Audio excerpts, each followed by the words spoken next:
All right, so this is the local hardware store. So anything that they would need construction-wise, this is an example of what they would have. So you can see fencing and different types of tubes, square tubes, circular tubes, rebar, all the sheet metal roofing that's in here. And then if you come in here, I'll show you some of the other things there are.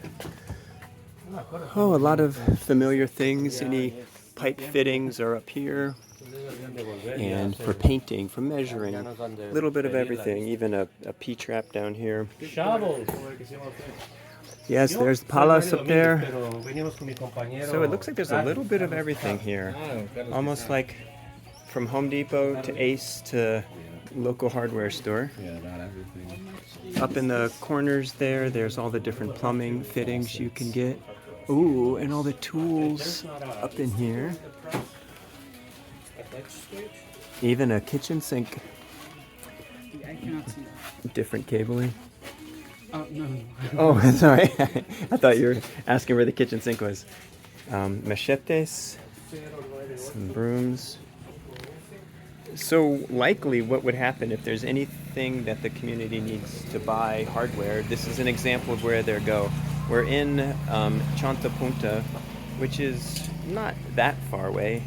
In fact, there's a school here where some kids commute every day, about 3 kids from the community we were just at, over boat, on bus to the school, which is not far from here, and then back to bus, to boat, to home. So, but back to hardware store. Different tiles. I'm not sure what these inserts are. Maybe they're cooking griddles. And there you go. Let's see what things are here. Some tires, rolls of plastic. And so one of the considerations if you're going to be designing something is what tools are available and if anything needs to be brought or bought or what they have.